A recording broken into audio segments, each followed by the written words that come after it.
Here we are, another Saturday morning. The weather is shifting. We're moving into the fall, and I pray that you're getting ready for it, getting ready for the shift, the change in seasons. Great metaphor for our lives. We must go with the flow. Some things you can't change, but you can acclimate to them. You can't change the season that's coming in, but you can acclimate to it by getting the proper gear, setting your schedule up accordingly with it. That's important that you do that. So this morning, we're dealing with the topic of peak performance. We've been talking about the fact that man is more than a mental person, an emotional person, a physical being, and man is a spiritual being.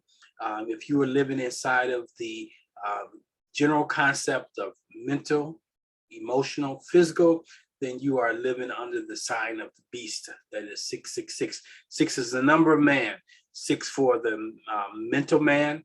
6 for the emotional man. 6 for the physical man.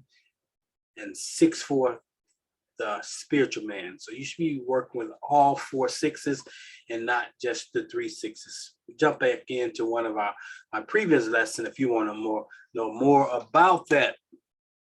So this morning, I'm dealing with the topic of principles that govern our potential. And we've been teaching out of the book by Miles Monroe entitled "Maximizing Your Potential." Potential represents possibility. So I want you to leave away this morning with the keys to releasing your potential. I want you to know this: you must know your source. 2, you must understand how you were designed to function. You must know your purpose. You must understand your resources, what's available to you. You must have the right environment. Environment is everything. It cuts on your potential or cuts off your potential. You must work out your potential. You have to work it out. That's important. So we're going to talk about today some of the principles that govern potential. To give you a heads up, that is the principle of what God speaks to is the source of what he creates. The principle that all things have the same components and essence as the source from which they came. Now that's really key, because you came from God, who is a spirit. You also are spirit, and you must operate from that, not operation from your mental, your emotional, and your physical self. Those are only created that you could move about in this realm and be successful therein. But in the dimension of the universal things, you must operate from the spiritual essence. All things must be maintained by the source from which they came. That is the creator is responsible for cultivating and for maintaining. The potential of all things is related to the source from which it's come. Your potential is steeped in your creator.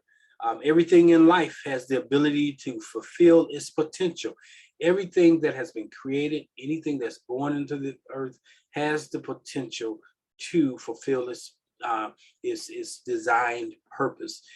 Only thing that I have observed over the short years that I've lived is humans, unlike the birds of the air, the beasts of the field, the things that creep upon the field, they all move inside of their purpose and they maximize it for survival. We, on the other hand, many times we can go through our entire lives without even pursuing our purpose or acknowledging that we have a purpose. So we may get derailed, we may get sidetracked, and we want to look at that. And lastly, potential is determined and revealed by the demands placed on it by the creator. So those are some of the things I want to deal with this morning as we move into this topic of how to become your potential, or the principles that govern your potential. So the word potential, when we look at it, it has been defined as the unexposed, untapped, hidden, dormant revelations that lay beneath the accumulated dust and grime of many years. That's called potential. Okay. Strength and beauty that lay unmarred by the ravages of fire, wind, and water. potential, the possibility for rebuilding after years of destruction, decay, and neglect.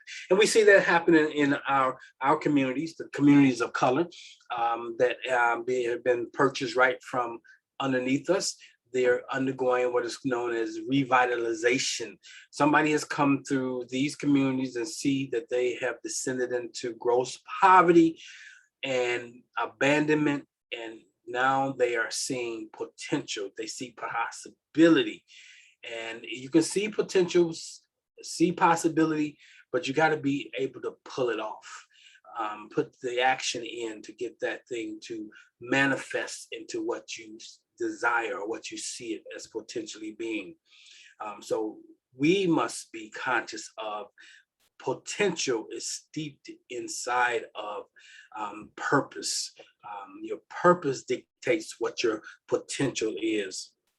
We know that when every person shares a tendency to do what they want to do what their will to do.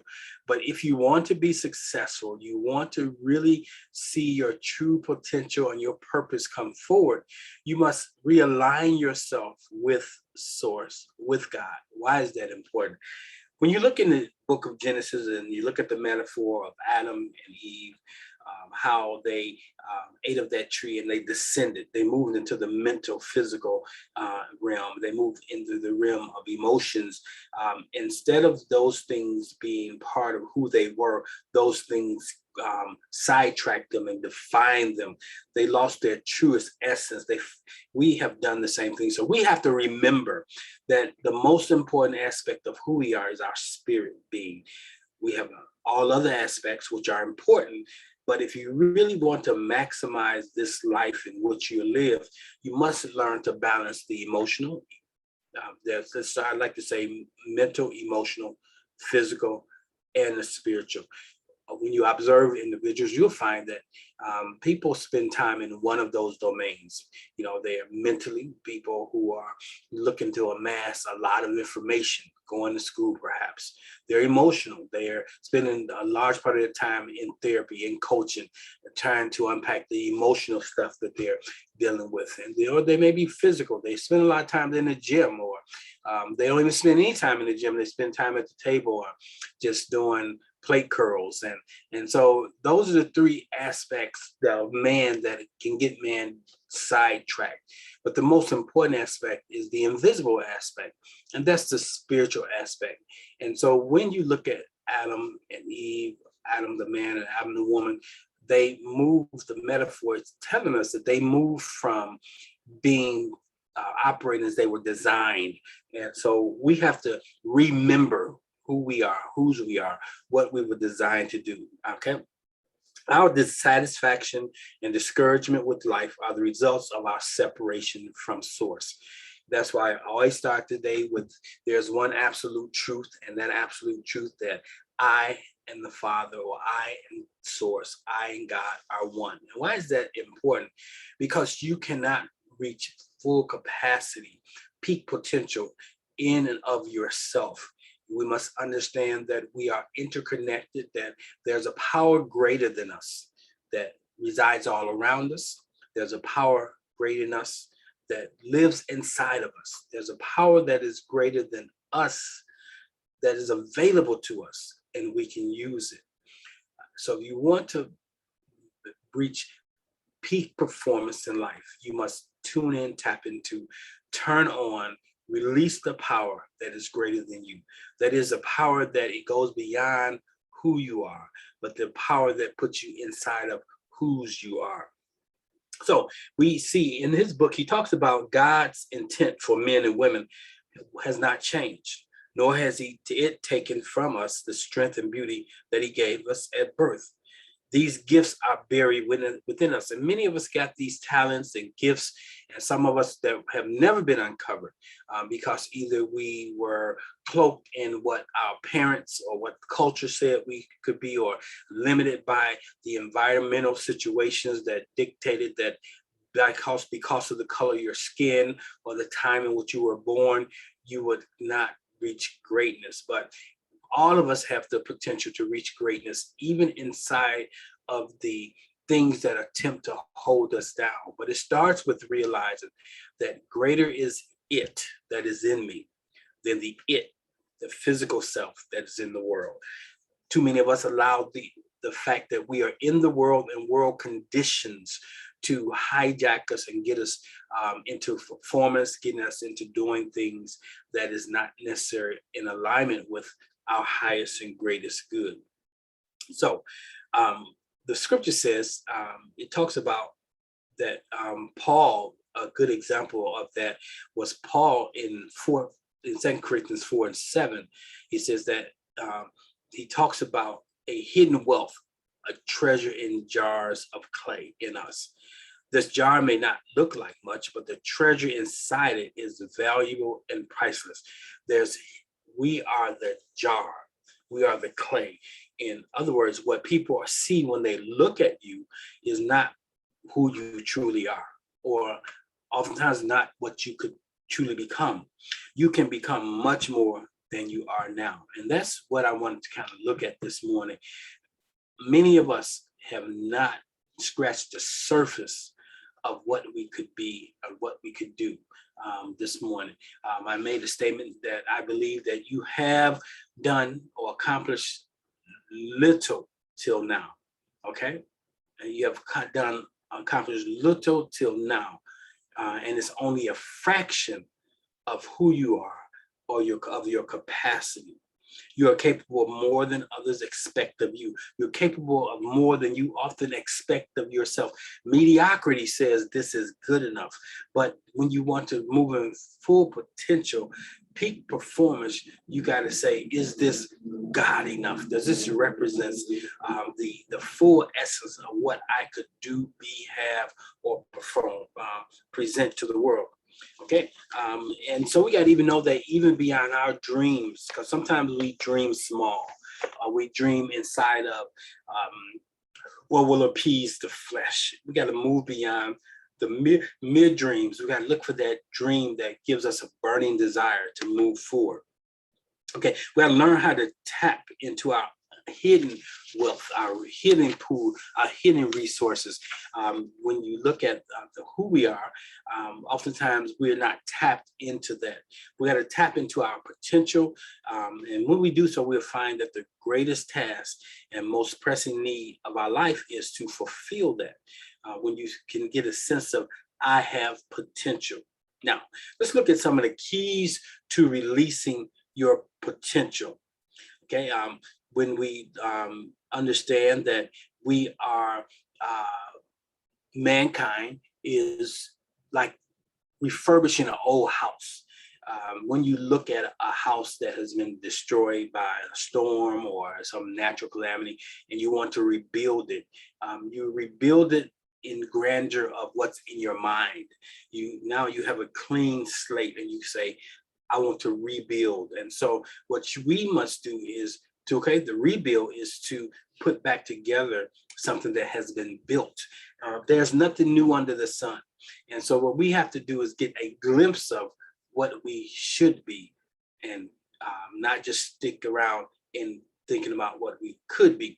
That's why meditation is key. We spend time in meditation each day to get quiet and to listen to hear. And after you hear, you will see what it is that source desires of you. Knowing that you and God are one is really key, because once you acclimate to the oneness of being, the oneness of source, the oneness of God with you, you in actuality become God. You become the creator of your life. And being the creator of your life is really a powerful place to operate from. You're not a victim. You're not participating in someone else's drama. You have chose to create the life you desire. Now, there's two strong statements that we have to always be conscious of: the statement of I am and the statement of I will. Now, it is really important that when you say I will, that whatever you're willing to do is aligning itself with the source's highest and greatest good for you, or aligning itself with why you came here or what you came here to do to be, to experience, to have? Is this in alignment with this? Because so many of us get hijacked. We have so much potential, and others can see our potential, and they hijack us. They hijack our human potential, but they don't hijack our spiritual potential. They hijack us by getting us on the plane of work, that we see life is all about employment. But life isn't about employment for pay. Life is about employment as an opportunity to release your potential, an opportunity to complete an assignment. So when you are seeking employment, don't just seek employment based on the immediate gratification of what it's going to pay me, but how does it fit inside of who I am, what I'm designed to do? Will I be spending a greater part of my day inside of something that's totally contrary to what I'm designed to do or be? Or will I be spending time inside of, spending my day doing those things that is going to polish, those things that's going to release my potential? So that's key. So if you want to release your potential, one of the first things you must do is you must know your source. Know your source, okay? Remember who you are, or remember who. It's not as important to remember to know who you are, because who you are is oftentimes so much less than who you are designed to be. So you got to remember, going beyond who you are, going to who am I supposed to be? Who am I when I'm walking in my full capacity? Okay, so it's important. If you want to know a product, you have to know the manufacturer. You can tell a lot about a product by the manufacturer. You can tell, if you know the manufacturer, you know the intention of that product. Because some products we use, some services we use, we don't use them for their intended use. We hijack them and use them to do something other than they were maybe meant to do. If you are going to move from who you now are to who the Creator has created you to be, you must seek to understand the nature of Source's original design for you. So when we read Genesis, it says we were created in His image after His likeness. He gave us an assignment that we were to have dominion over the fish of the sea, the fowl of the air, every creep that's in your life. No, every creeping thing that creeps upon the face of the earth, we had dominion. Even in when you look at this world, we have dominion over it. That's why the planet is in the situation that it's in, because man has been given dominion, dominance, the ability to dominate. But whenever we are given dominion over something, we must know how it's supposed to operate, so that way we can keep those things operating as they are designed to. But man has not done that for the most part. We see that we are really violating the earth. We're not cultivating it. We're not using it. We're not in harmony with it. We're polluting the atmosphere, and we're paying the price for it. When you look at this world in which we live, sometimes they say, like all the earthquakes and the terrible tornadoes and hurricanes that are coming at an increasing rate, are a direct result of how we've impacted the environment, the ozone level and all those things. And so we've created a planet that is inside of a level of calamity. I believe we've even created this pandemic in two levels. We've created it by tampering with things. We've created it by what we've spoken. Every day when you listen to the news, they are cultivating this thing. It is growing. They accentuate the negative instead of accentuating the positive. They don't tell you how many people don't have it. They tell you how many people are getting. They project how many people will die. So they speak, and see, the words we speak are powerful, more powerful than we realize. And because we don't realize it, the word tells us. You can tell a fool by the multitudes of words he or she speaks. And so that is what you say. If you're speaking death unto yourself, you're foolish, because that is what's going to come to you. So we don't understand our potential. We don't understand our design. And because we don't understand our design, guess what? We're manipulated by other people. We are manipulated by environmental concerns, meaning we look at situations external to us and it dictates how we operate. I got caught in that recently. I got an invoice from my daughter. I told you, I got an invoice, and I automatically went into self-create mode. I said, I have to get a job. And guess what? Because I spoke that into existence, I got a job. And then I got a good, I said, I need a job that pays X amount of dollars, I got it. But guess what? I don't think that was the most wisest thing to do. I reacted instead of responding to the request. I looked at what I was able to do and what I would need to do versus just acknowledging, okay, and then getting quiet, because I have many ways where I could create wealth. I have private practice, I could do that.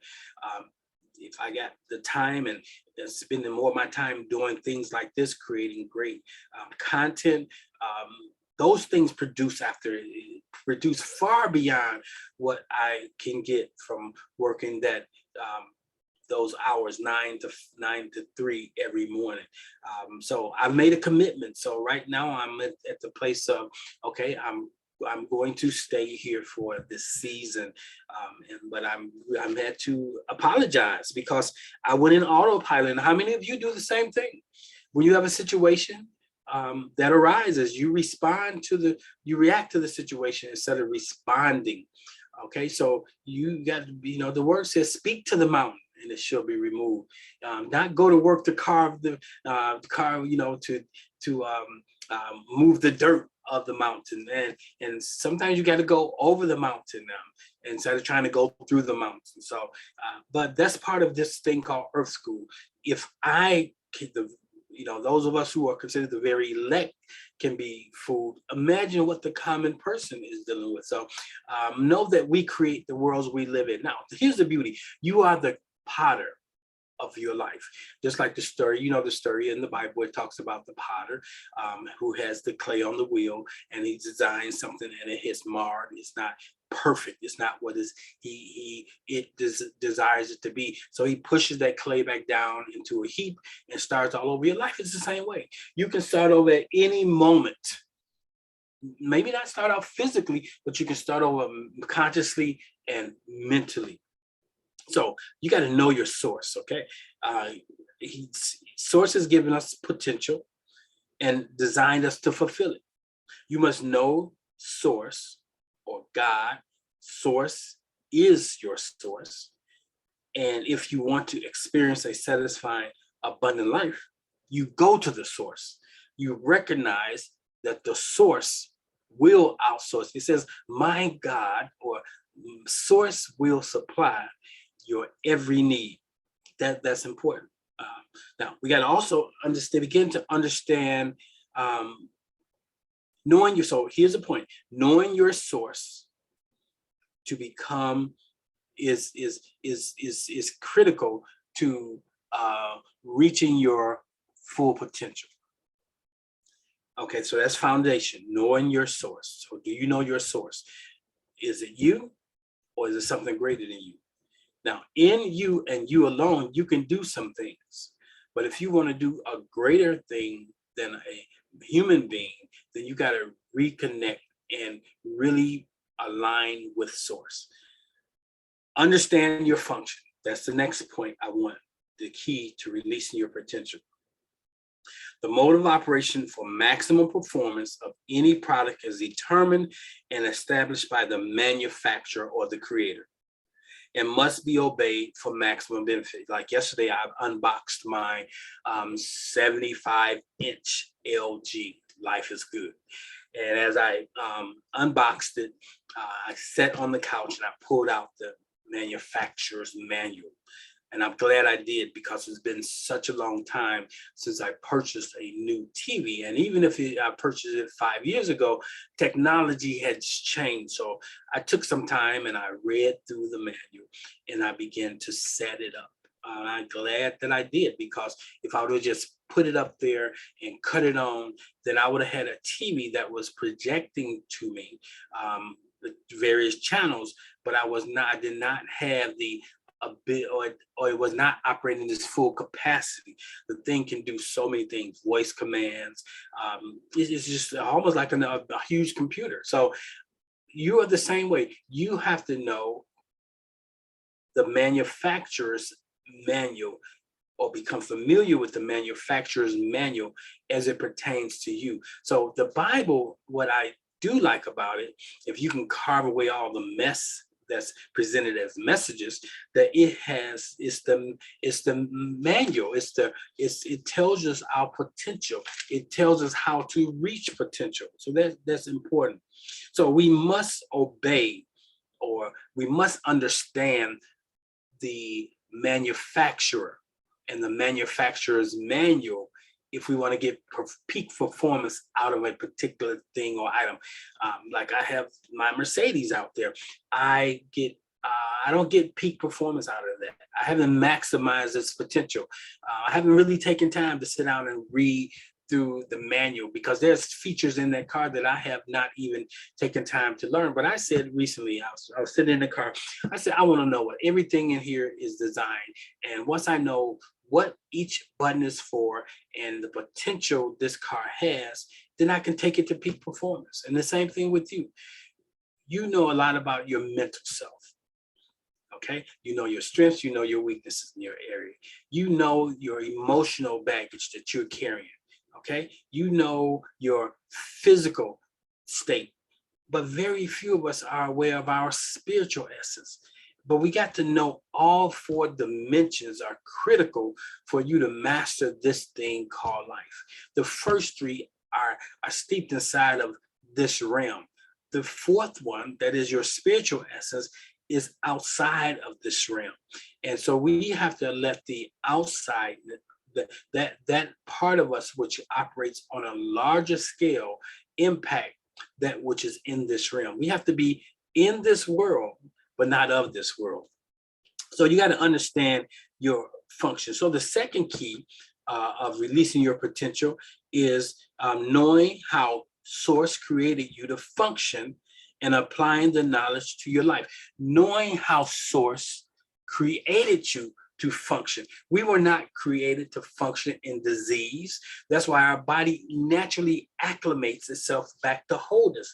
But it never gets to wholeness if we're not aware of the thing that we were doing that caused us to be diseased or diseased. If you're eating a certain thing, if you're listening, or if you're in a toxic environment which produces disease, you could very easily change that by getting out of that environment. So there are environmental factors, but so sometimes we can pray the prayer of faith, but if you have not really taken time to see what were the impactors, what were the environmental factors that went into what I'm experiencing right now. Was it something external to me? Was it steeped inside of my thought pattern? Did I have these thoughts that put me in that right mix to have that situation manifest in my life? So we need to know that. So your potential is knowing how God created you. Releasing your potential is knowing how God created you to function and applying that knowledge. So no, not just knowing, just awareness. See, a lot of people are into awareness, but if you are aware of something but don't know how that thing is supposed to operate, then you may as well not even know, because to know and not to do is not to know. So what things have your awareness? The things that you are aware of, are those things helping you or hindering you? I'm a culturally conscious person. But I have to be careful that I don't allow my maleness, my blackness, anything that has to do with physicalness or this world to really define me. So what good does it, like at one point I was really looking at studying meta from the perspective of being able to read the glyphs. At some point I may do that, but I'm like, what is the things I'm doing empowering me to impact change right now? And many people look at history. They spend a lot of time in history.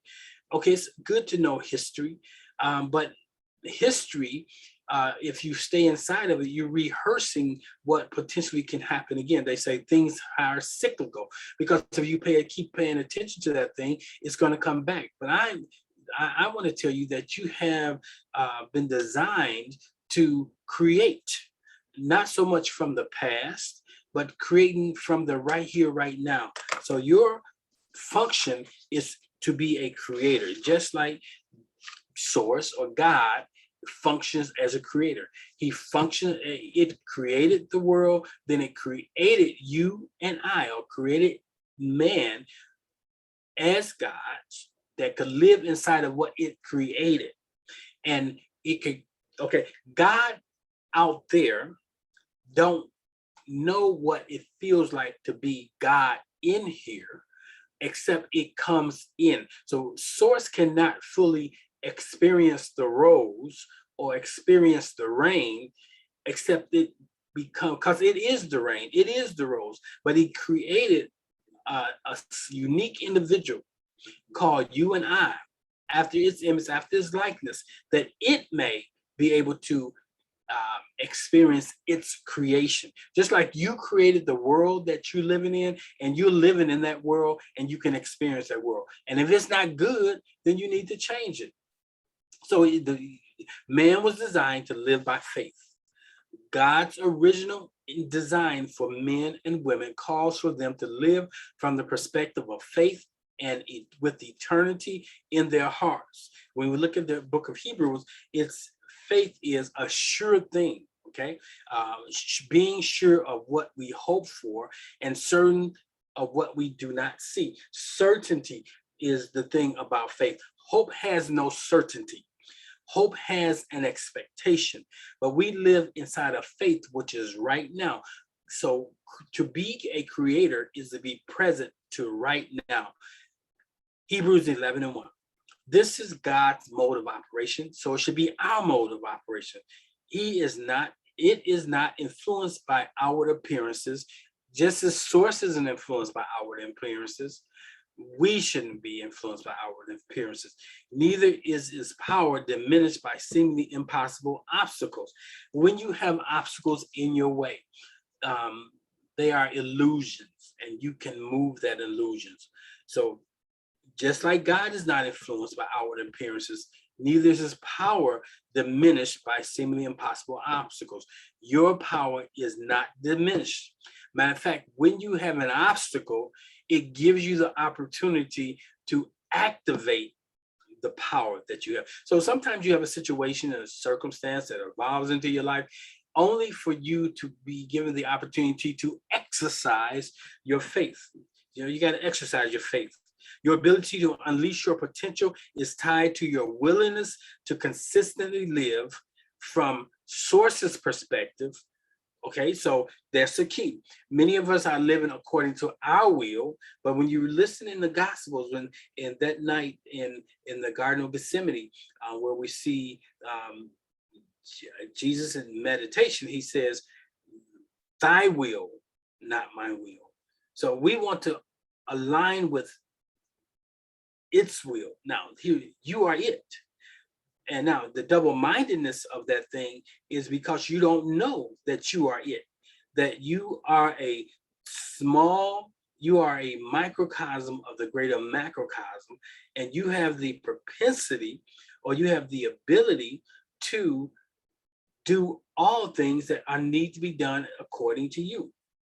So Paul was saying here, he tells us here in the scriptures, he says that when we look at Paul, we see that he was a mere man. He was a murderer. He had a lot of other stuff going, but he had potential.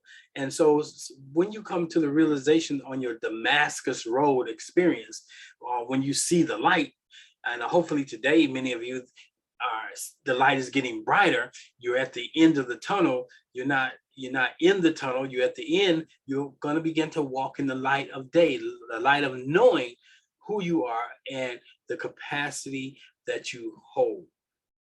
So we have God-given tendencies. Learning to function by looking beyond what you now see to what is yet possible is an important key to releasing your potential. You must resolve to live by faith, live by the unseen to the seen, not living by what is on the scene that is seeable, and move from there. When you're operating according to what is seeable, you can get hijacked, you can get distracted, you become frustrated, but you got to have a clear understanding of what it is you are creating, and irregardless of what shows up, you still hold the intention of that thing. The next thing you got to do is you got to understand your purpose. So it's not good enough just to know your source or to understand your function. You also got to understand your purpose. To fully release your potential, you must discover your corporate and specific reason for existence and the accompanying assignment. You got to know your why. That's a good book, and I'm going to recommend that to you all. There's a guy who wrote a book called Know Your Why. Matter of fact, you can YouTube that and you will find your why, understanding, developing your why. One of the first tasks of a builder who wants to restore an old house is to determine the purpose of each room, okay? Knowing the why of everything. Why do I have this tool? What is this tool? What's the why? What's the why of this pen? It's a red pen. It has a very specific reason besides it's a red pen, it has red ink. And so there's a purpose I would use the red ink versus using the black ink. So knowing the why of something. You cannot effectively release your potential if you do not discover source's purpose for giving you life. Okay, so why did source decide to step out of divinity and to step into humanity as you? It's something it wanted to experience. It's something, there's something it wants to express. Your potential enables you to fulfill your purpose, and your purpose reveals the potential that's hidden within you. Your purpose reveals the potential that is hidden within you. If you know that your purpose is this, it reveals also the potential that is in you. I can do all things through Christ who strengthens me. The consciousness of knowing the Christ that strengthens you is knowing that you and God, you and Father are one. So you got to have that encounter with God, that Damascus Road encounter where the light comes on. And then when that light comes on, you're able to begin to reformulate your world, because Paul changed his life when the light came on. He became more clear of what he was hit to do. He went from being one who persecuted those who believed in Christianity to becoming the one who wrote the vast majority of the New Testament books are ascribed to him. So success without understanding your purpose is meaningless. You got to get to know, what is my purpose? What did I come here to do? What is my unique design? What makes me authentically me? Your purpose does. So the next thing you want to do, you want to know your source, okay? I got this little gnat flying around here that's kind of distracting.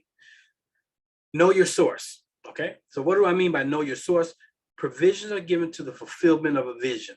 Provisions are given to fulfill the vision. Wherever there is a vision, there is provisions required. So knowing your resources, knowing that what's in your hand is the igniter. You may not see where all the money is going to come from, but you got enough to get started. Okay, start where you are. Every builder, before he starts a project, both estimates what materials he will need to complete the job and determines what resources are available to him. God functions in the same way.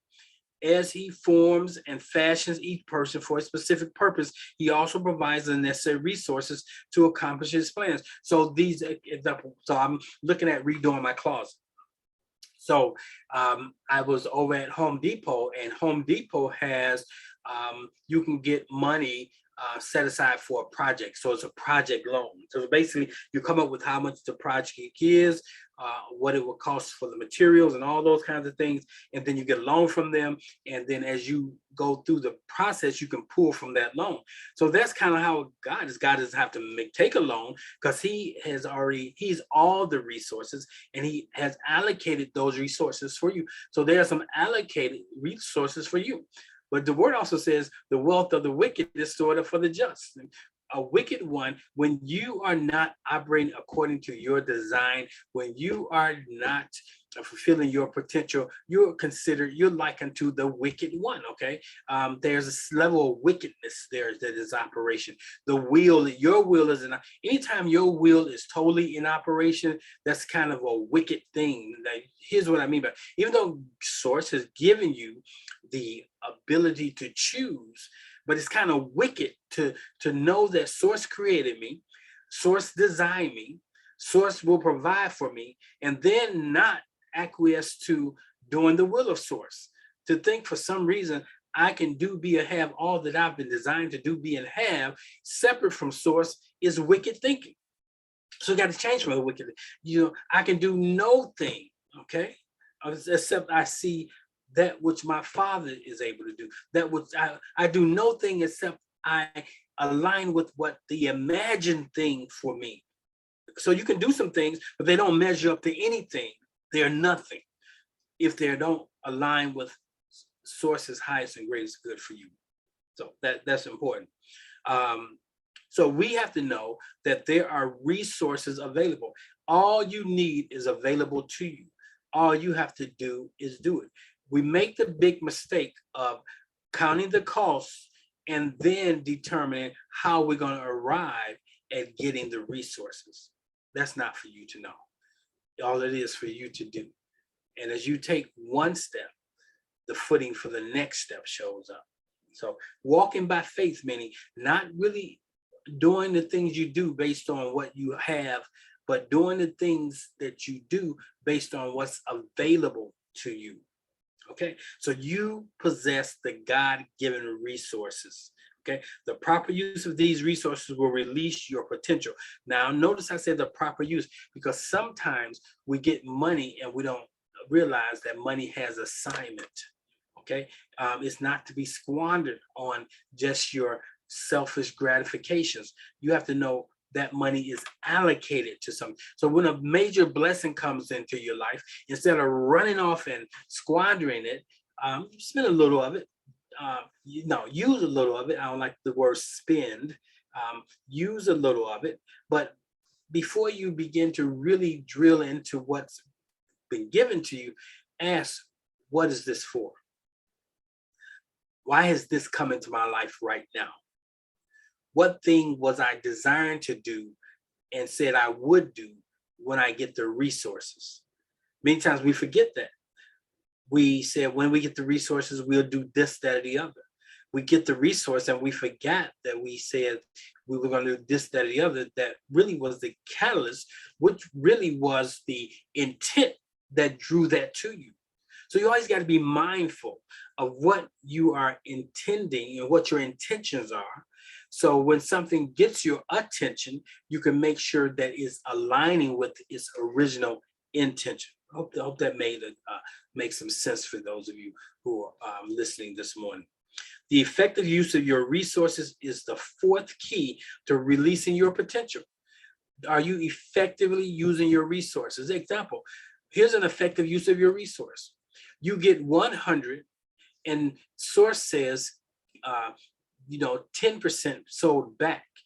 The law of the tithe, beyond the religious use of the tithe, I'm talking about just understanding you always put something back, and a tenth is a good portion. So you sow it back, a tenth to yourself, a tenth to those who bless you.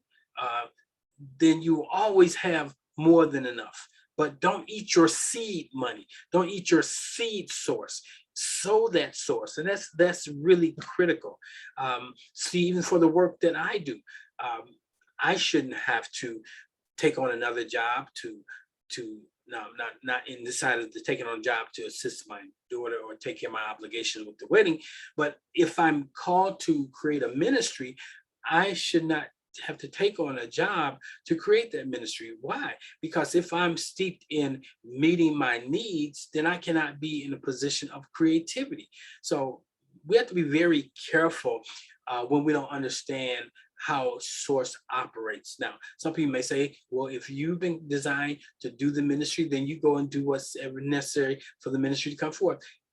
Well, part of that is true. The other part is you begin to do ministry where you are, knowing that resources will be let. When those resources come, then you are always mindful of where they need to be allocated to, whatever your ministry is.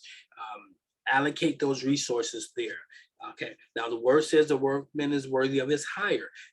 Source will always send you enough resources in order for you to complete the project, in order for you to have a quality of life on your way to completing the project. Now, here's the fifth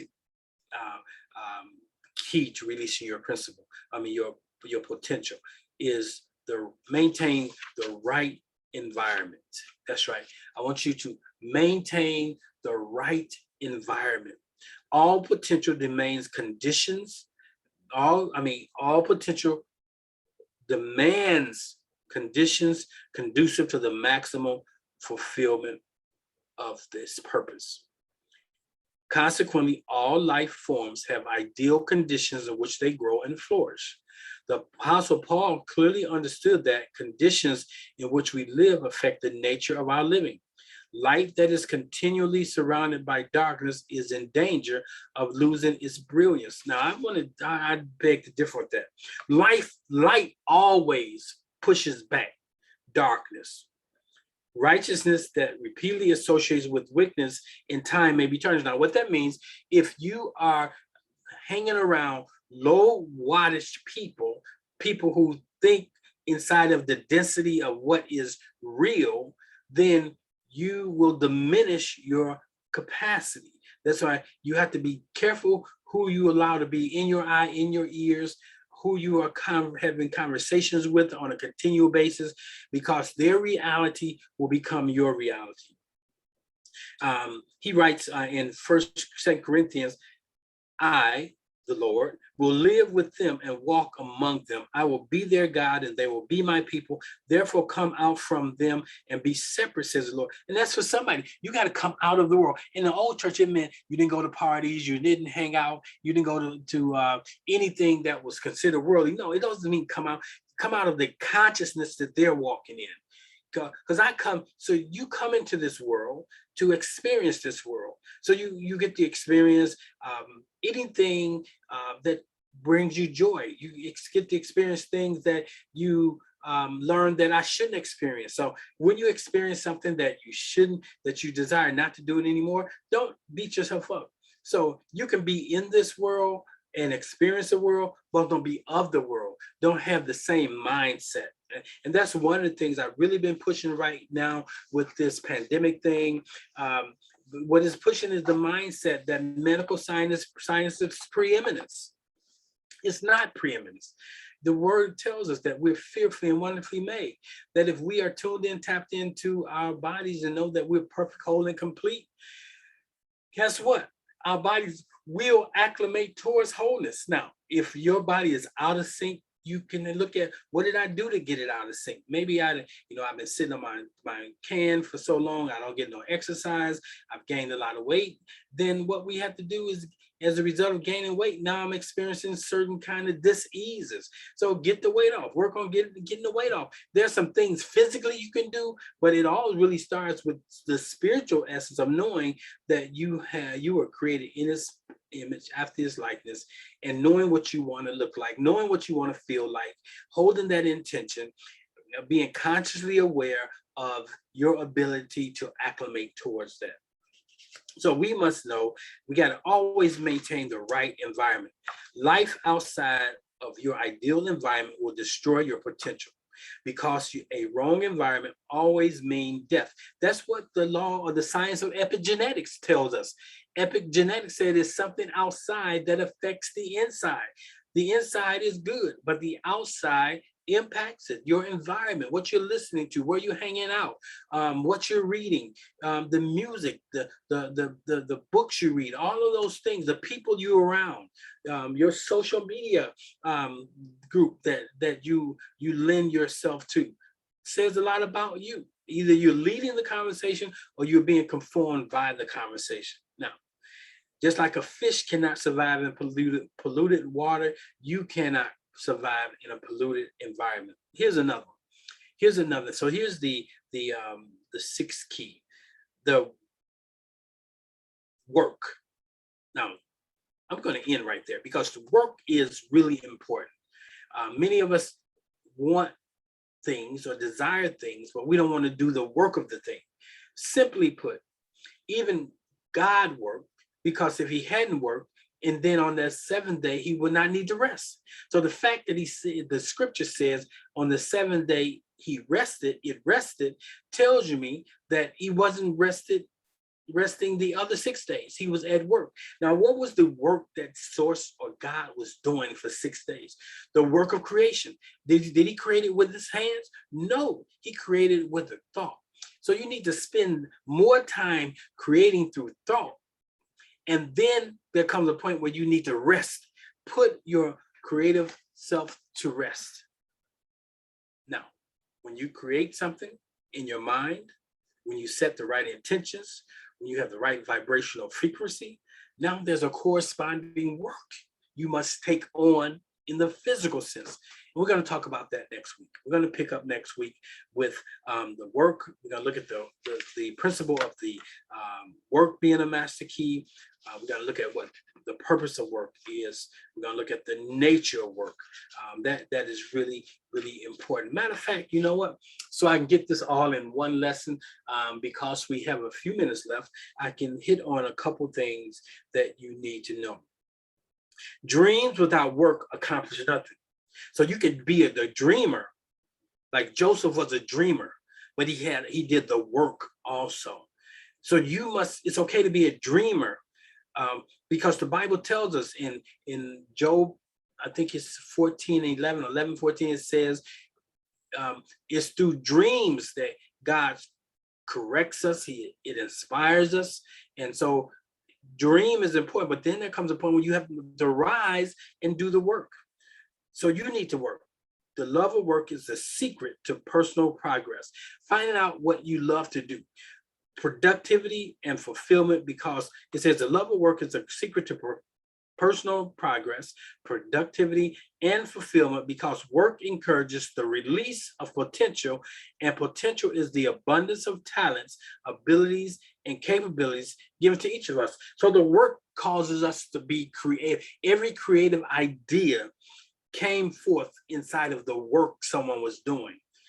Whatever. So if they were using rocks to iron, they said, well, I need a more creative. Instead of heating these rocks up, let me find something metal, heat the metal up, and we find that the metal is a greater conductor of heat and lasts longer. And we have the iron. So every invention was probably tied to someone's work and wanted their work to be a little more productive. So when you look at George Washington Carver, he was in the work of husbandry. And it's through the work of husbandry, of being in the fields, talking to the plants began to communicate with him and told them about their properties and what they gave him creative ideas. So you must work. He says, I must work the work while it's yet day, because when night cometh, no man can work. When you get old, when you diminish, when the strength of youth begins to diminish, you can't do the work. We got to learn to do the work while it's yet day. In the strength of the day, let's do the work. Now, the purpose of work. Most of us are not interested in discovering what we can accomplish when we go to our jobs. We go to work only because we want a paycheck. This view of work is contrary to God's purpose for giving work. He is more concerned with our use of or abuse of skills and talents. He gave us them.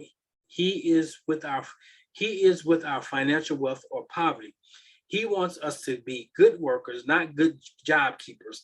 This change in attitude requires that we begin to see work as a blessing and not a punishment.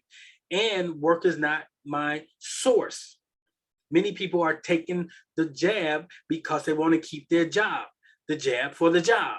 That's a good saying. Jab for job. Okay. But we have to understand, if you believe that your job is your source, then you're going to take the jab. But if you realize that source will always provide a way for you to get resources, guess what? I had a young lady that I'm working with that crafted her response to her employer, and she sent me a text yesterday saying that they're saying everybody, regardless of religious convictions or positions, they are going to be required to take the shot. And I said, you have to stand on one or two things. Either you take the shot and be done with it, or you be done with the job and step out on faith. Now, I told you, those who desire to keep their jobs because they have little faith, God always makes a way of escape. Now, you may have to deal with the repercussions of taking the shot, but at the same time, you hold Mark 16:18, that it says, if you should drink any or take any deadly thing, it shall not harm you. So you stand on that. So if your faith level is not such that you can just walk away from that job, God always makes a way of escape. So I'm just encouraging those of you who are growing spiritually and maturing, know that the heat is being turned up, and Earth School allows you the opportunity to exercise your faith. But work, what is work all about? Work is part of the assignment. Work as God planned it was given to man before he descended or he sinned. It is his tool to make his tool to make us productive and fruitful, because God's assignments and activities always involve work. Whatever you believe source has told you to do, created you to do, is going to require some work of you. You cannot be an entrepreneur. Many people want to be an entrepreneur to have other people work for you. But usually when you when you become an entrepreneur or choose to be an entrepreneur, you're going to have to do a lot of things that ultimately you will hire your employees to do. But it starts with, are you willing to do the work? So work always is part of your assignment. Okay. Just like source went from the work of creation, and now he's created it, and now he stepped inside of his creation as the man who has dominion over all it was created, and he began to cultivate it and have dominion over things. So that's what we must understand. We're inside of our worlds to have dominion over our worlds. Okay. You cannot be hijacked by employers. You cannot be hijacked by the concept of, I need to have a job. In essence, work is God's gift to help people discover their potential. Many times it's through all the work, all the jobs that I've held, I discovered potential. I discovered talents. I discovered abilities through all of those jobs that if I not had taken on those jobs, I would not discover my dormant talents and gifts. Okay. So that's important. Until you start working to discover until you start working to discover what you yet can be, you will miss the blessing inherent in the work.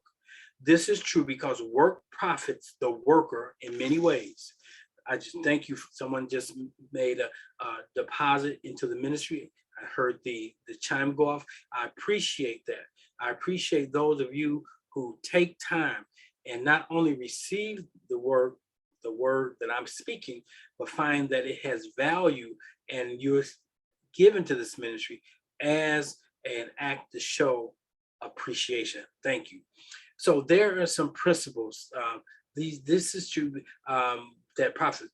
Okay, this is true because work profits the worker in many ways. One, providing physical needs, building self-esteem, teaching that the discovery and the use of talent, skills, and abilities is far more important than the acquisition of the money.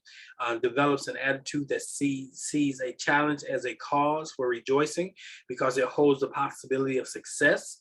Work offers the opportunity to transform dreams into reality. Work also multiplies your resources. Work also blesses others as we generously give generously of what we have and who we are. Work is God's gift to help you discover your potential. That's important. Okay. Work releases the potential and empowers success. Okay. It's important. Work brings forth from a man or a woman the possibilities that will die with the individual unless they are activated. Now, once these things are activated, you may find I have this particular skill set, and it may be the catalyst for you to start your own business or to see. Your business is about offering a service or a good that solves somebody's problem, because you had that gift open up to you by way of your work. Now you master it and you can use it in a masterful way. Work releases potential and empowers success. Laziness, which is the absence of work, aborts potential and sacrifices possibilities. That's what I'm going to close on. Laziness aborts potential and sacrifices possibilities. Laziness aborts potential and sacrifices possibilities. Consider the ant, O sluggard. That's one of my favorite scriptures. One of my first scriptures that I found a sense of humor in. Oh, consider the ant sluggard. You can look that up, and it talks about how the ant in season does what is necessary. Okay, they are at every picnic, uninvited, but they're looking for what falls to the ground, and they take it and they store it up. And in the dry season of life, they are yet fruitful. When everybody else is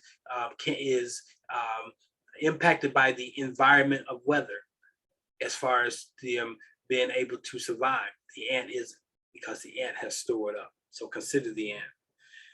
So these are the 6 keys essential for the release of your potential. Okay. These potentials that govern you are what God speaks to is the source of what he creates. Secondly, all things have the same components and essence as that which created it. Thirdly, all things must be maintained by the creator. And you are the creator that created your life.